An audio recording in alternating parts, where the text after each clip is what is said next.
The evening of June the 1st, 2001, the Nepalese Royal Family gather for a party. 3 generations of royalty and their closest friends are looking forward to a relaxed, informal evening. The host is Crown Prince Dipendra. Among his guests are his parents, the King and Queen of Nepal, the Queen Mother and his cousins. There is Dipendra's younger sister, Princess Shruti, and his younger brother, Prince Nirajan. Altogether, the exclusive royal guests number 22. But within little more than 1 hour from their arrival, most of these people will be lying dead or wounded in the bloodiest slaying of any royal family ever recorded.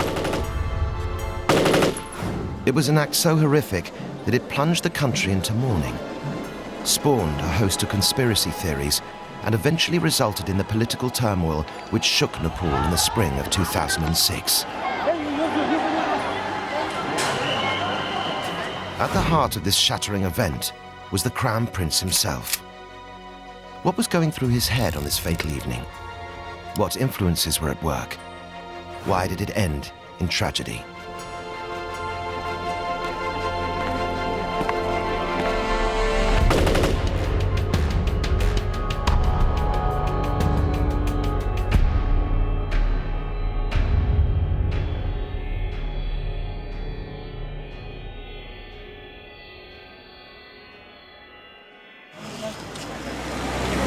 The party, being hosted by Prince Dipendra, the Crown Prince of Nepal, is part of a family tradition in which they all try to meet up twice a month. It's 3 minutes to 8 and all of Dipendra's immediate family are present, except for his uncle, Gyanendra. Darshan. Nice to see you. What can I fix you? Well, I think a cook would be lovely. Oh, great. His younger sister, Princess Shruti, has arrived with her husband, Kumar. The first and the third Fridays, there would be family gatherings. Just a little bit of ice. And it was just like a normal Friday, a dinner party. And the Crown Prince was there serving drinks to everyone. And Kumar? One of these? Just a small one. All right, coming up right away. Help yourself to some nibbles. For sure. There's an open buffet later on. Invitations to these gatherings are usually arranged at the last minute. But Dipendra's cousin remembers that the Crown Prince had wanted to know several days in advance if she would attend. This one else for you. He said, will you be there? Should I say you will be there? And that was the only unusual thing. Of course, I didn't think much about it until after the whole incident was over. And I started to wonder then, I mean, if it was all planned. Just excuse me for a few moments, right? Dipendra has an important member of the family to go and collect. She is the matriarch of the dynasty, the Queen Mother.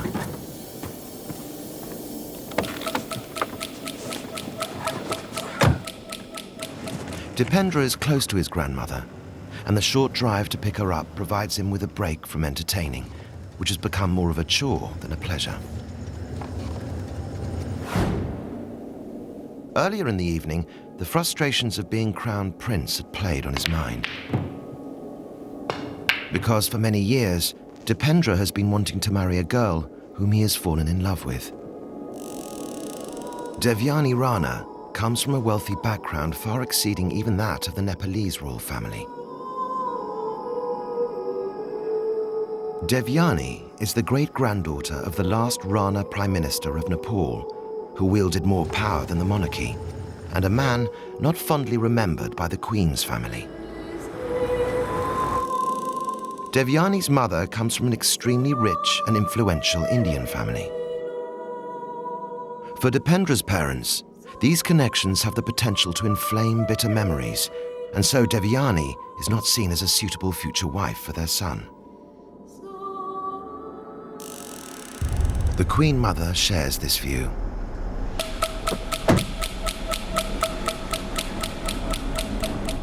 Has everybody arrived already? All except father. He's working again over in the office. He'll be late. In one attempt to sabotage the marriage plans, the Queen Mother summoned the royal astrologer.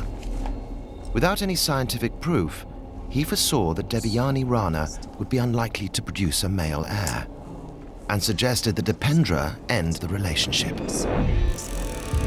He had no such intention. They're waiting for you. Oh, lovely. I'll meet them there in the annex. It can get a little noisy with your young ones in the billiard room.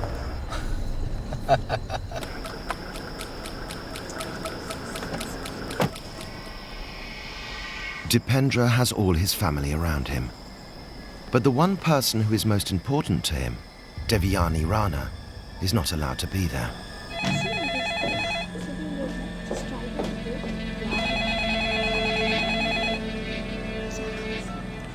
Hello? It's me. Oh. Well, that's a surprise. I'm already getting ready to go out. What do you mean going out? Sanjay and Shilpa, dinner, remember? Anyway, let me know what time you'll be along, yeah? I can't just come and... Okay, fine. Just take your time. Just let me know what time you'll come, Of course I can't. Have you got any idea what that would mean? I'm here with 20 guests. I have my whole family here. Not again, Dippy. Family, family, family. I thought you were going to join us for dinner tonight. When are you going to get out of there and just get a life of your own? He seems in a real foul mood. Dipendra is feeling cornered. His way out will shock his family, his nation, and the world.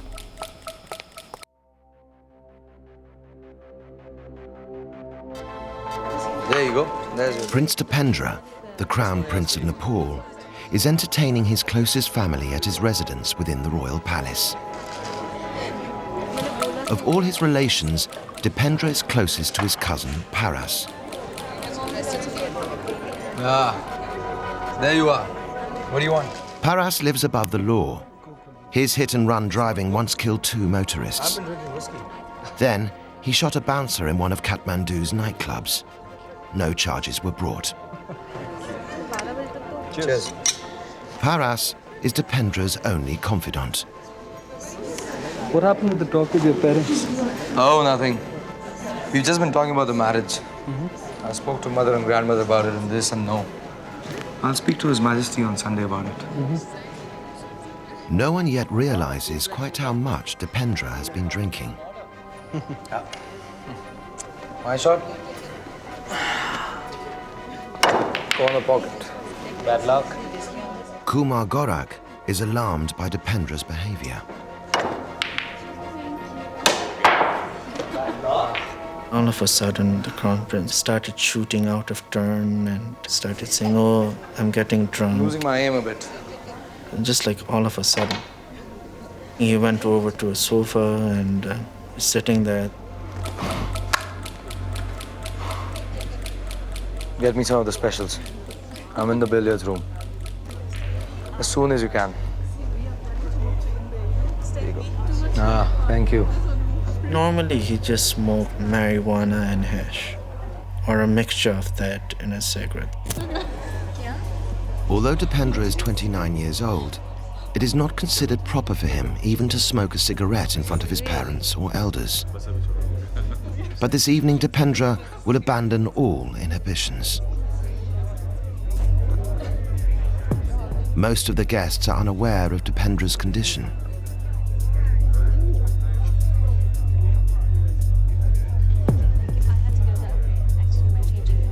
His cousin Paras decides that they should try to put him to bed.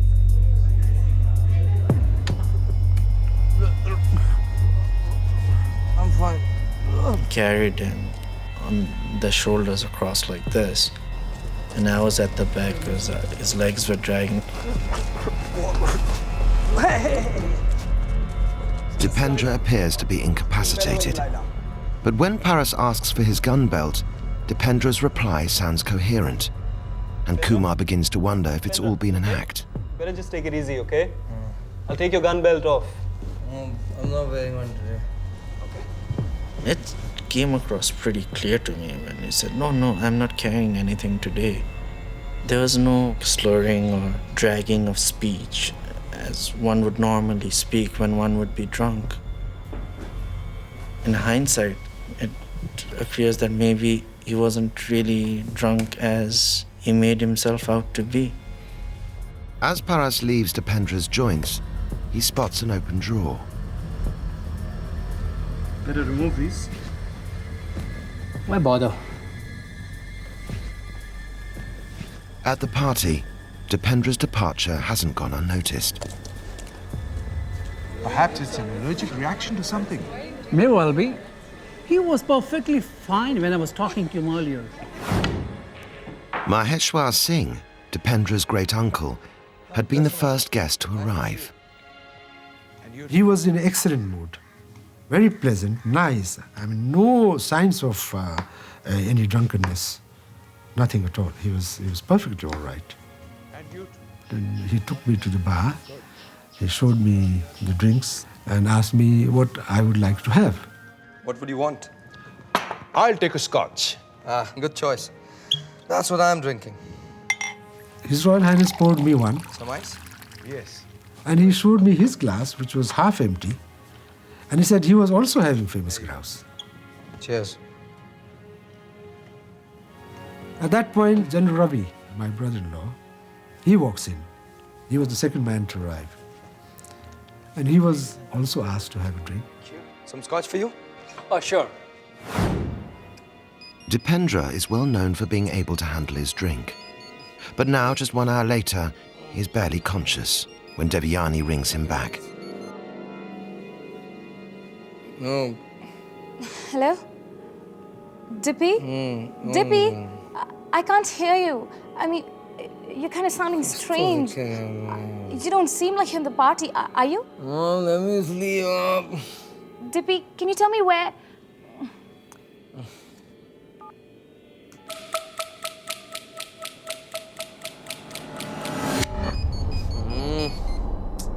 Dipendra's unanswered calls go automatically to the palace security office. ADC office? Hi, this is Devyani Rana. I've been talking to the Crown Prince on phone, but he doesn't sound very well. You know, his voice was kind of slurred. Can you just please do me a favor? Can you just go and check on him and let me know if he's all right? I will send someone up to see him right away.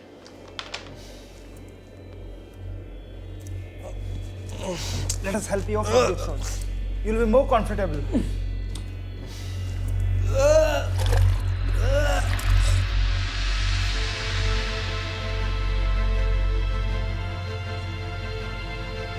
In the annex room next door to the party, the king joins the queen and the queen mother, who are having drinks with the older ladies.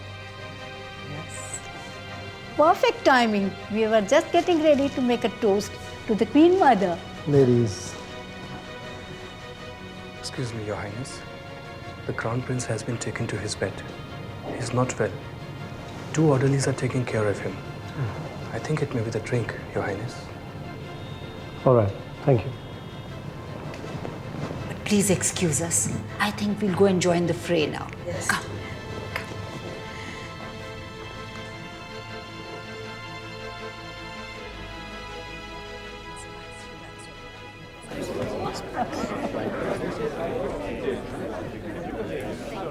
It's the big button on the left that says on. I know that. He didn't drink that much. Did he? He has a lot on his mind at the moment.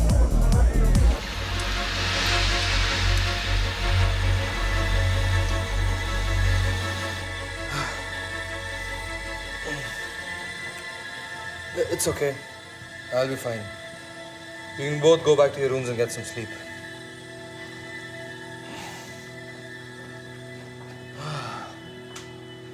As well as his drinking, Dipendra is known to smoke large quantities of hashish.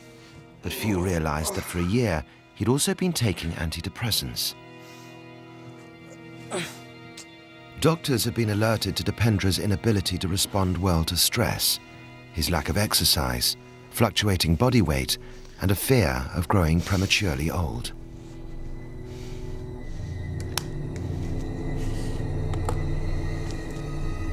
Dipendra was already a lifetime away from the aspirations of his happy childhood growing up in the palace.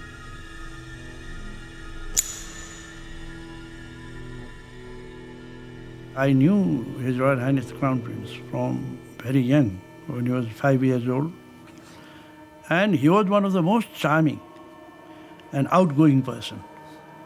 He was bright. In every subject, he was so clued up that you couldn't win him in any debate or any argument. He was like that. Prince Dipendra was conscious of the power he held.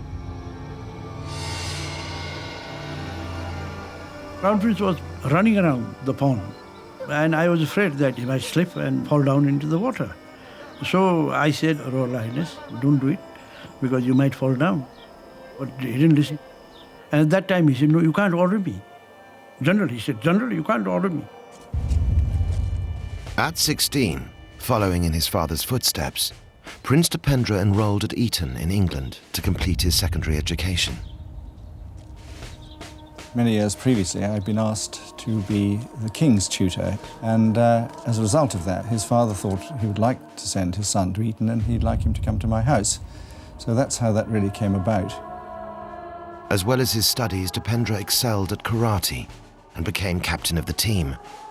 He never lost a match. In 1990, riots broke out in Kathmandu when India imposed an economic blockade, bringing great hardship to Nepal. Queen Aishwarya thought that her husband should take a tougher stance and asked for Dipendra to return home. I remember Dipendra, during these troubles, receiving a fax from his mother. And this really indicated to Dipendra that she was quite keen for him to come and really prop up his father, because she felt that the king was giving away too much of his power. And I think she felt possibly that he might even take over the reins. But she underestimated the respect Dipendra had for his father. Dipendra was absolutely appalled. He was so loyal to his father, so loving of his father, so loving of the nation, that he said to me, if I ever hear anything like this again, I'm going to really sever connections with my mother, because I could not bear to in any way affect my father. His father, King Birendra, gave in to the riots and took the first steps to usher in democracy. Dipendra was 19 years old and ready to stride out into adulthood. He wanted to marry his teenage sweetheart, Supriya Shah, a great niece of the Queen Mother. But the Queen decided that they were too young and disallowed the marriage. With no specific role to fulfill, Dipendra set out on a military career. His unbending sense of duty captured in a poem he wrote. Left bonds of love and affection, having duty understood. If needed, soaked in blood, be ready to fight I would. To flames reduce, will lightning halt, spray with blood I will. On this uniform, the country's vermilion, shake this earth I will.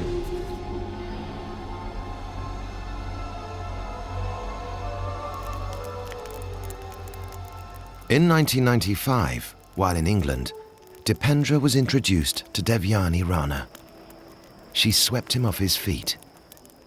But without the royal stamp of approval, their affair had to continue in secret.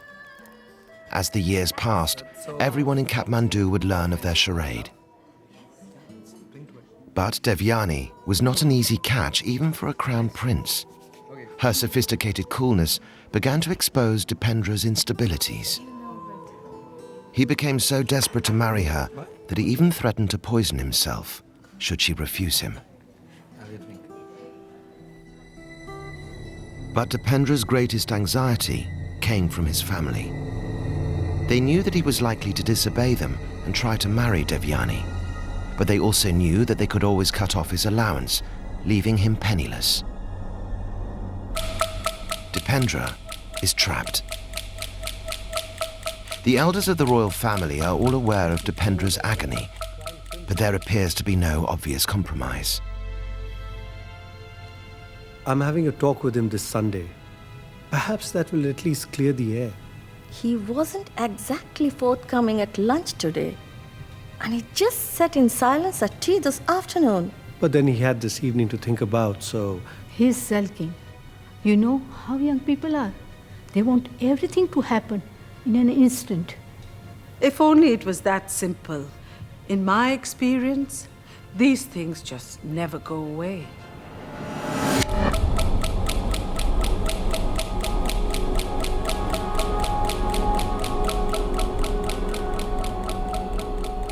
Hi. I tried to call you. Where are you, Dippy? You don't pick up my phone. I know. They told me you were resting, but I didn't believe them. You know I don't like it when it gets this way. It worries me. It bothers me, Dippy. Why are you doing this to yourself? Okay. I think I'm off to sleep now. So I'll say good night. We'll talk tomorrow.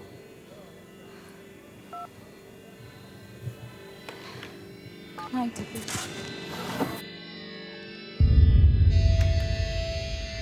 Dipendra has one other passion: guns. He was given his first pistol on his 8th birthday and has collected them ever since. He has access to the palace armory and keeps his own collection in his room. He is an excellent shot, better than any of his guards. It wouldn't be very correct to say that he was obsessed with the weapon. He wanted to excel on everything what he did. As well as enjoying computer gunfights, Dipendra even designed the perfect gun. And the royal family and palace staff are used to hearing him practicing or shooting birds in the palace grounds at night. Gunfire is a sound that no one takes any notice of anymore.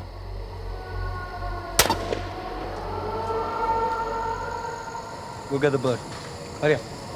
I knew he liked guns, and he talked about guns a lot. That was his favorite topic, and I also knew he was a good shot, and he trained himself to use both hands.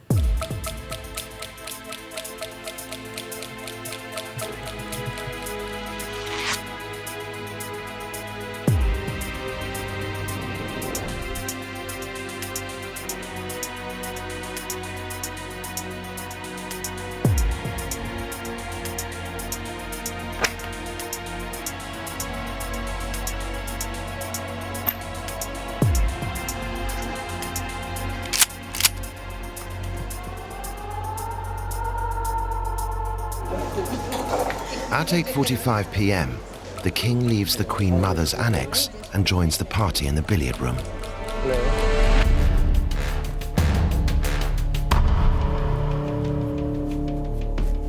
How are you?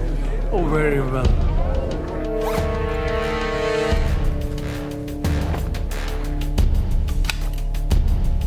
Would you like me to carry the bag tonight, Your Highness? No, that won't be necessary tonight.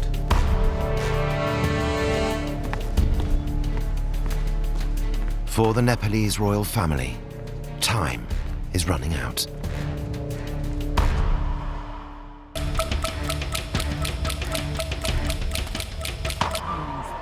Inside the billiard room, King Birendra is surrounded by most of his immediate family and closest friends. It's become a family problem now.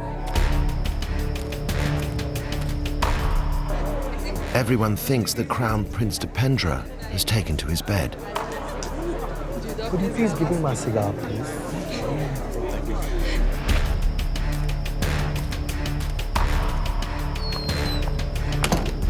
But you know, the one with the motorcycle chase? I like that much better.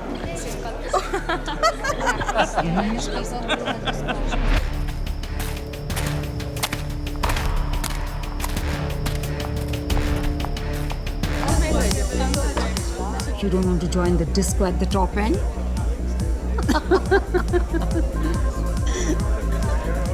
Someone is trying to ring.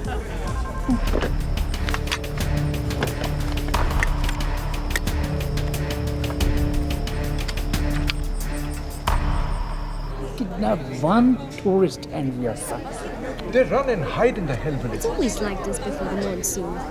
It's sure to break soon. And then it will be the rain that wakes up. And then the innocents suffer. And you know what that leads to? I think I was the first person who saw him come in with a gun in each hand. Really? I wasn't told it was a fancy dress. Maybe he's carrying these weapons to show them to His Majesty. Oh.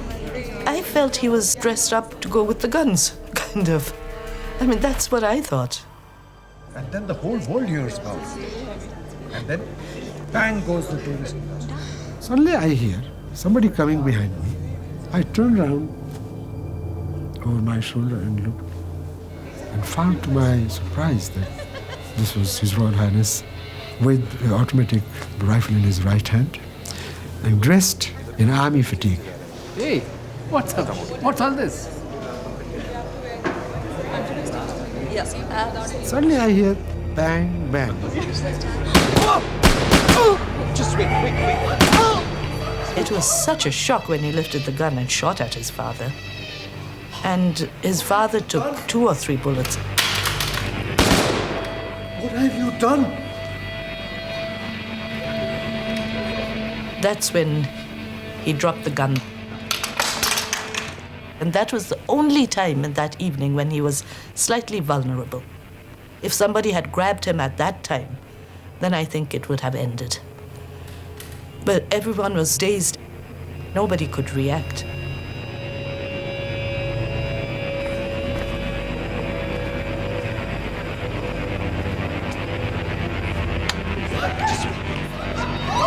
Captain Rajiv Shahi, a trained military doctor, tries to stem the flow of blood with his jacket.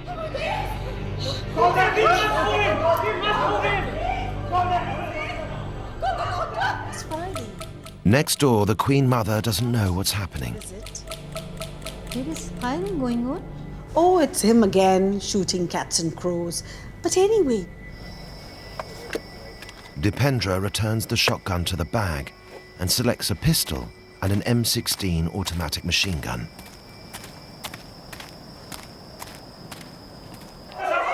Inside, most of the royal family believe the gun must have gone off by accident. No one is prepared when Dipendra re-enters the room.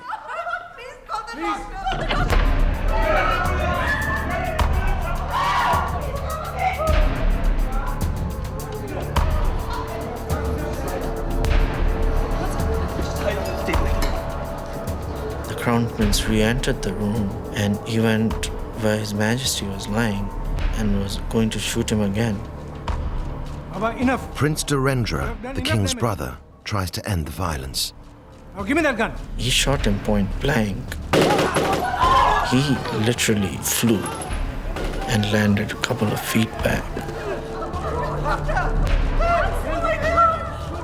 His uncle Kumar Khadga is the next victim.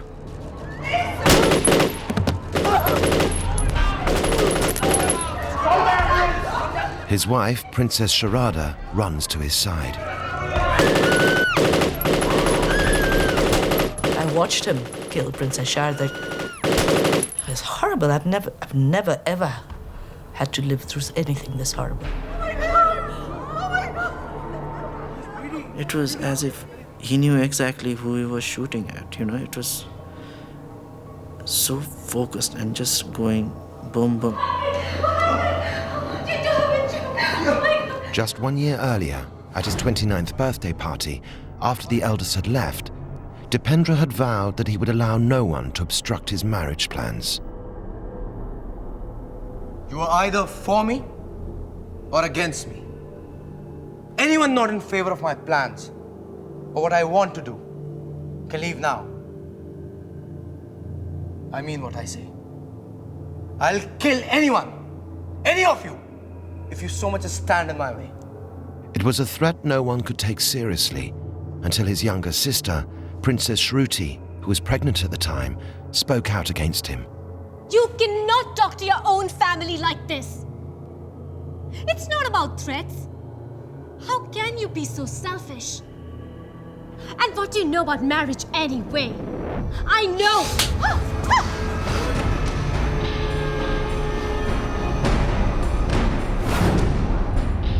Is Dipendra carrying out the threat as he had promised?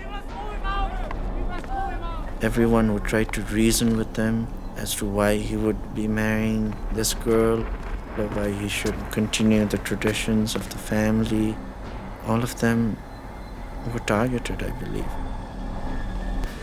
Kumar becomes the next victim. When our eyes met, I thought for a second maybe he was hesitating. But then the next thing I know, I had been hit. What was that? Better check it out right away. At first, the security staff are alerted by shouts coming from Dipendra's residence. Dipendra's younger sister, Princess Shruti, now lies within his sights. Then he aimed at my wife. He shot her. And I actually felt her strength give way. Kumar believes his time is up. He was out there spraying bullets like a madman. Sir, I can hear shots. All units, immediately. Emergency. Only now does the palace security realize there's a crisis. Maheshwar Singh takes a chance and runs for cover to the far end of the room. Actually, I pretended as if I was hit or, I purposely played that, yes. That was the whole idea. His brother-in-law, Rabbi Shamshir, follows him.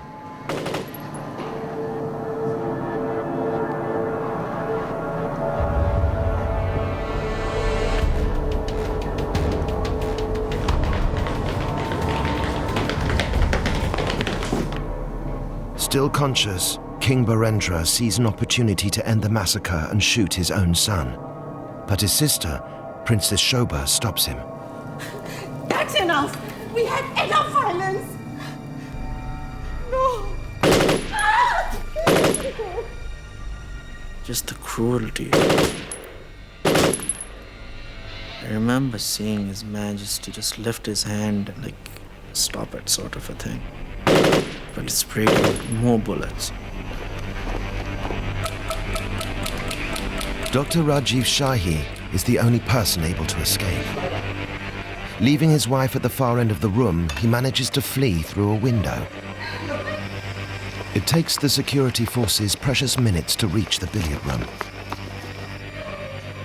Prince Paras's mother, Princess Komal, becomes the next target. Miraculously, she will survive. But the king's sister, Princess Shanti, is killed immediately. Down, just lie down. Dipendra's second cousin, Princess Jayanti, tries to call for help.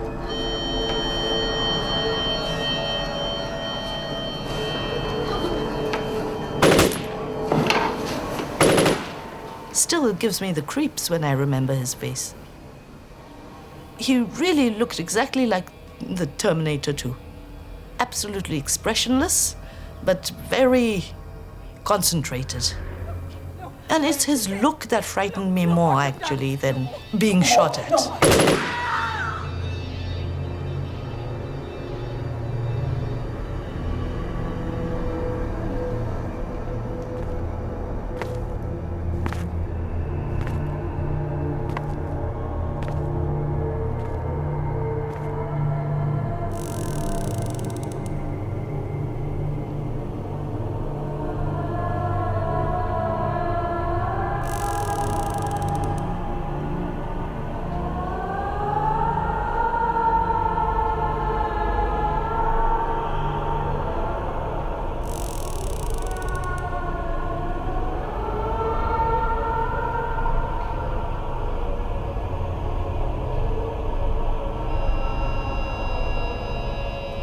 You have to kill the animal. I mean, you don't leave something just wounded.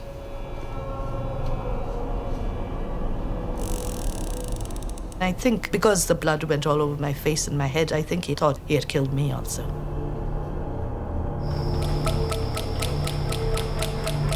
Commandos fail to gain access at one end of the billiard hall, causing further delay. Prince Paras, Dipendra's closest friend, and his young cousins are trapped at one end of the room. No, brother. No, brother. No. What are you doing? Please. Just go from here. You're the only ones here.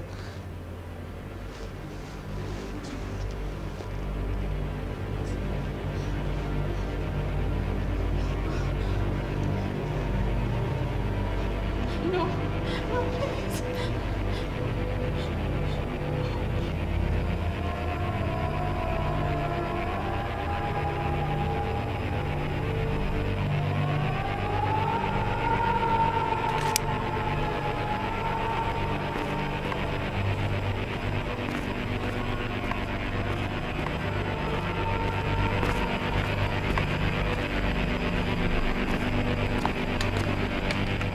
I saw him go out into the garden. Then I saw the Queen go after him. Stop. Please And stop. then I saw Nirajan rushing after her too. Don't I go even called out to after Isa, him. don't.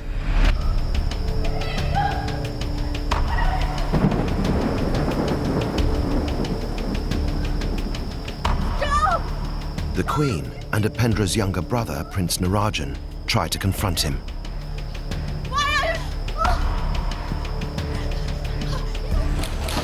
Out there.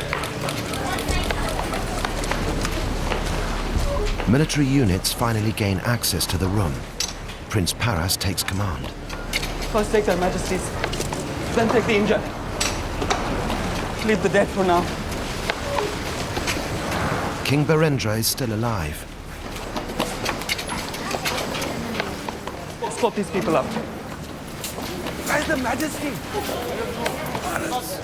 The king's brother, Prince Dipendra, lies paralyzed.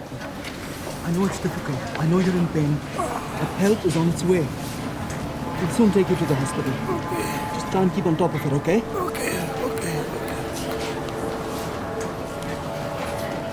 You're doing. You are my son. Why are you doing this? Why? Brother! Brother, that's enough, brother! No!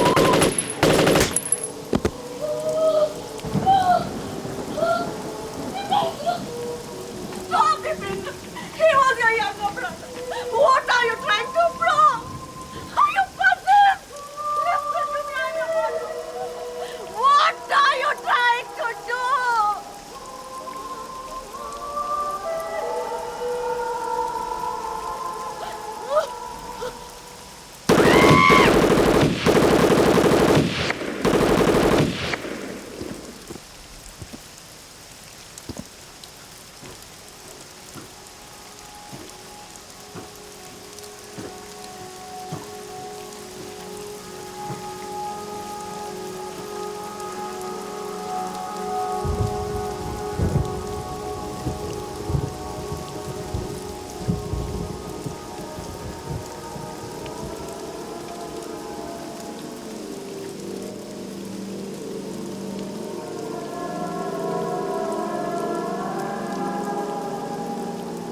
Left bonds of love and affection, having duty understood. If needed, soaked in blood, be ready to fight I would. To flames reduce, will lightning halt, spray with blood I will. On this uniform, the country's vermilion, shake this earth I will.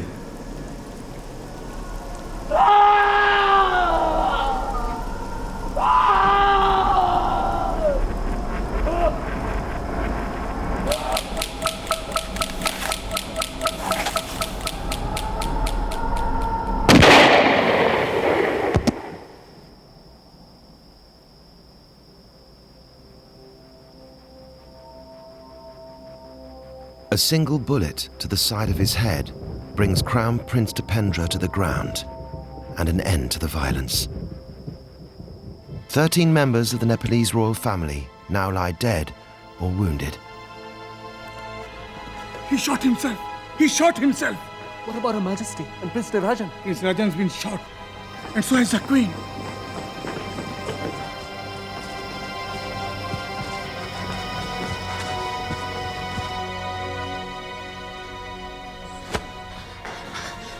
Dipendra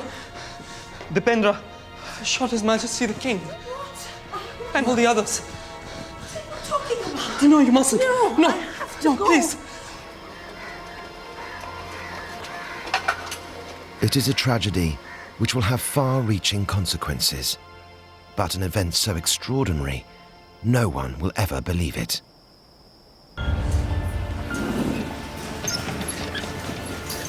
King Birendra is rushed to the military hospital in Kathmandu. Although he has multiple wounds, he is still alive, but only just. Quickly, quickly, bring him in here, quickly. This way, come. Get some more oxygen, quick. He's lost a lot of blood. This is not looking good. What's your reading? King Birendra was the nicest, kindest person I've ever met in my life. Check his pulse. In Nepal, they say he is a reincarnation of Vishnu, and I think he really was. I'm afraid there's no hope. At 9:15 p.m., King Birendra is pronounced dead. The lifeless bodies of Queen Aishwarya and Prince Narayan are delivered to the trauma ward. Princess Shruti died within minutes of her arrival. She was only 25 and left behind 2 daughters. I did see them carry my wife's body away from the trauma room, I guess, to the moratorium. I've lost somebody I was going to spend the rest of my life with. And for my daughters especially, they've lost a mother. Kumar Khadga and Princess Sharada, Princess Shanti and Princess Jayanti were all declared dead on arrival. The king's brother, Dhirendra, was soon to die in hospital.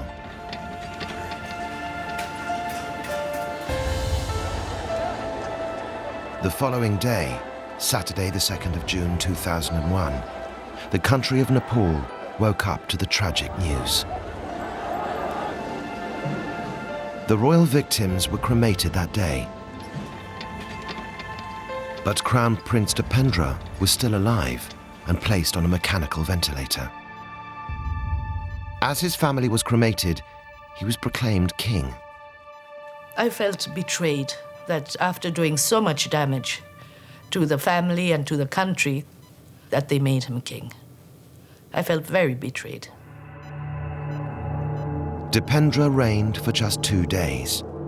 At 3:45 p.m. on June the 4th, he died. The single bullet through his head had left a gaping wound. Since Dipendra was right-handed, it would become a matter of speculation as to why he should have shot himself with his left hand, and why 2 bullets had been fired from his pistol. An autopsy was never carried out, and later Dipendra's residence where the tragedy took place was razed to the ground. Turning down Scotland Yard's offer of a forensic investigation, the royal family issued a cover-up statement claiming that the accident was caused by an automatic weapon going off. No one in Nepal believed this explanation. This point could be seen as the point at which the Nepalese public began to fall out with its monarchy in a terminal kind of way because of the palace's assumption that it could tell the public what to think and the public would then think it, which has been tested to breaking point ever since, and the Nepalese public now refuse to believe what the king tells them. When Gyanendra, who had been absent from the party, became king, he was treated with mistrust. Without any evidence, most Nepalese believe Gyanendra had engineered the attack, even though his wife narrowly escaped death and his son forced to plead for his life. Another commonly held belief is that Dipendra was shot, not by himself, but by one of the palace guards. We will never know. No one is prepared to talk.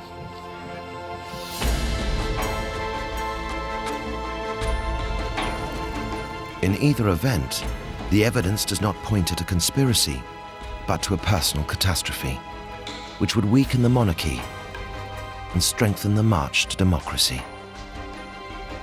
I've never, ever had to live through anything this horrible. But the thing is, I'm glad I was there. If I hadn't seen it with my own eyes, I might have been like the rest of the people of Nepal, found it impossible to believe.